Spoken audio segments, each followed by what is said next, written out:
انتوا طبعا يا جماعة عارفين من امبارح والدنيا مقلوبة على امام عاشور.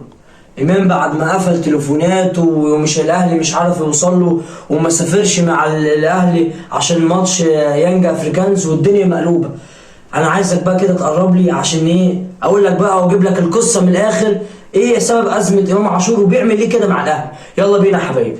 السلام عليكم ورحمة الله وبركاته. برحب بكل متابعيني وعشاق الساحرة المستديرة في كل مكان، يا رب دايما تكونوا في أحسن حال.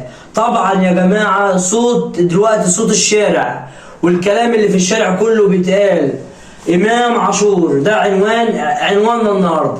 الأزمة الكبيرة اللي حصلت امبارح وتم تغريمه من النادي الأهلي $1.5 يعني $1.5 عفوا، ما حصلتش في تاريخ النادي الاهلي. يبقى انت لاعب في النادي الاهلي وافضل لاعب في مصر وعملت كل حاجه، فلوس وشهره ووصلت وجمهور الاهلي بيحبك حب يعني. انت بتعمل كده مع الاهلي يا امام. الاهلي فوق الجميع، وطبعا يعني بحيي طبعا اداره النادي الاهلي، قرار عظيم جدا، قرار تاريخي. الاهلي دايما فوق الجميع. وطبعا هجيب لكم الاول الازمه، سبب الازمه وامام عاشور بيعمل كده. امام عايز يمشي من الاهلي، والسبب ده كله من اول ما زيزو جه النادي الاهلي يا جماعه، عشان نبقى واضحين مع بعض برضه نتكلم بصراحه. ان قال لك انا عايز اتسوى بزيزو.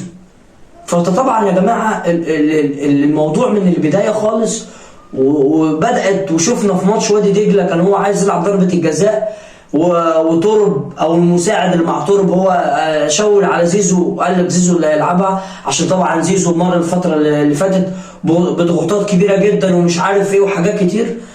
لكن امام عاشور اللي عمل مع النادي الاهلي غلط، انت غلطان. احمد ربنا على النعمه اللي انت فيها، بترفض النعمه من بايدك. يعني في لعيبه كتيره جدا تتمنى تكون في المكان اللي انت فيها، افضل لاعب في مصر مفيش خلاف على كده، وامام يستاهل ان هو يكون موجود. يعني بص، اما تيجي تنطق تقول لي افضل لعيبه في النادي الاهلي، تقول امام عاشور من ضمن اللعيبه في الاول، من ضمن اللعيبه في المقام الاول.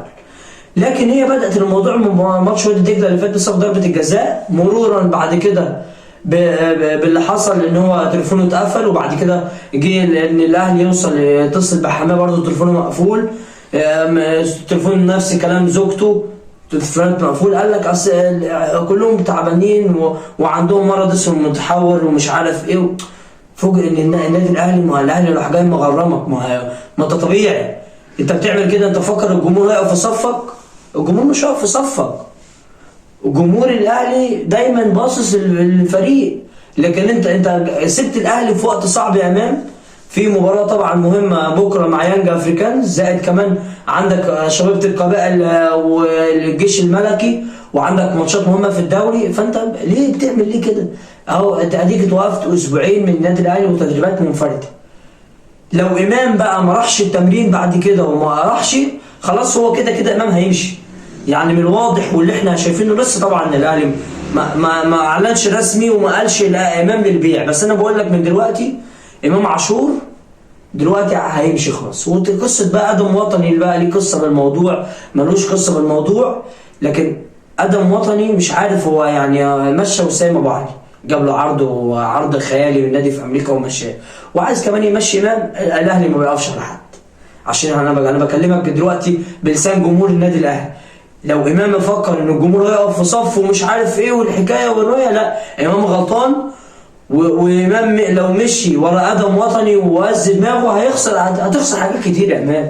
انت دلوقتي انت في نعمه كبيره، بترفض النعمه اللي في ايدك. انت في نعمه كبيره، افضل لاعب في مصر، افضل لاعب في النادي الاهلي. بنشوف بسم الله ما شاء الله وصل لفورمه حلوه، رجع من الاصابه وكانت الناس كلها متعاطفه معاه، ما كان الاصابه والازمه اللي كانت عنده، وطرب كان مستني يرجع. لكن دلوقتي لا، الموضوع مع امام هيبقى في موضوع صعب قوي، وامام حط نفسه في وضع صعب بصراحه.